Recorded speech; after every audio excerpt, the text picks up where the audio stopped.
Hi, my name is Chris and it's time again to ask my viewers for some feedback. The last episode was a while back and it has helped me a lot. So not much has changed since then, except me reaching 10,000 subscribers. As I've written in my community tab, it's not easy to be found on YouTube, even with good content. There's just so much, but you gave my content and my little thumbnails a chance. Thank you for that. With 10k subs you unlock the mentioned community tab. I got mine 2 months ago and it's a really nice feature. I want to use it in the future to inform you what's going on my channel and why my videos are taking so long. I can even start votes, and this is a really interesting feature I want to use for a future video format I'm planning right now, and I will mention later in this video. I also know that this can easily annoy you because you get a notification every time I post something, so I will try to find the right balance, maybe once every 2 weeks. So let me know if you think that's too much, or what do you think about the community tab in general. Just as a side note, if there's something urgent, write a new comment under a video or use Twitter. Mail is an option too. I check the community tab often, but I don't get a notification when you answer there. However, I would love to see some comments there too. To celebrate the 10k subscribers, I really tried to be done with a Círdan and History of the Elves lore video, but editing took another 7 days. The video is just extremely long, and this brings me to the next topic, which is again a bit controversial, but I'm curious. Again, it's something more on the business side. Ad breaks. As many other creators, I monetize my videos on YouTube too. Nobody really likes seeing ads, I know that, especially the ad rolls, but it's a nice way for content creators to earn money with their work. Some more, some less. Nothing is behind a paywall and it keeps YouTube and its creators alive, in my opinion. It's almost free, it only costs some time of the viewer, 30 seconds to be precise.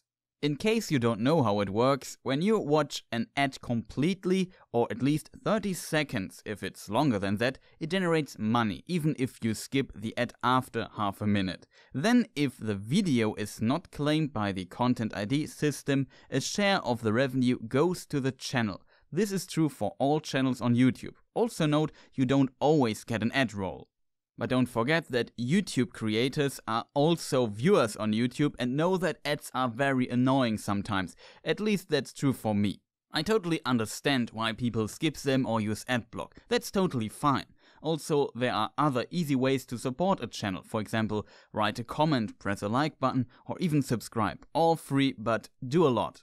However, I also know that some creators overdo it with ads and put an ad break every 10 minutes or less into their videos. I have never done this and I don't plan to do this. Before my last video, my rule of thumb was 1 ad break at the beginning and 1 at the end. With my last video I changed this because it is over 90 minutes long and I think I have some other long videos too. My new planned rule of thumb is, if a video is longer than 30 or 40 minutes, I will place exactly 1 additional ad break in the middle. I still keep the one at the start and the one at the end. I mainly plan to do this for my very long videos that are like an hour or longer. I also wanted to ask you last episode, but I forgot and I didn't think it would take that long until I make another video. So what do you think? Another topic is that I'm still not happy with my release schedule, so I thought of a small video series I can do in between to fill the gaps. I came up with the idea to answer a small Tolkien lore related question that I picked from the comments in a very short video. Something like, why do the eagles not just fly with Frodo to Mount Doom? You should know me a bit by now. I usually go quite in depth if I explain something, but I will try to find a balance between length and detail. I probably won't pick questions that are too tough to answer. For those I still do the classic lore videos. I also thought about using the community tab to let you vote on some selected questions. I really like that idea and I have also made enough lore videos to reference them for some answers. For example, the last one covers why elves and dwarves dislike each other. I'll definitely want to try this out. What do you say? Also, please post some lore related questions under this video if you want. Then a little feedback from me. The asking for likes part worked quite well. I really got some spikes after it and in general the relation between views and likes went up. This is somewhat impressive, but also a bit sad for older videos where I don't say, please press a like button at the end of the video. For example, the Istari lore video. People watch it for like 33 minutes on average, so about 45% of it, a very good value, but it only recently reached 1000 likes with almost 130,000 views. Meanwhile, the first episode of the film lore video series has half of its likes with only 18,000 views, so you see the difference. Then I got asked if I could make a lore comparison video about the war in the Norse game. I like the idea, but no promise yet. Time is a big problem, but I heard the call. All I can say is that the likeliness of this happening just increased.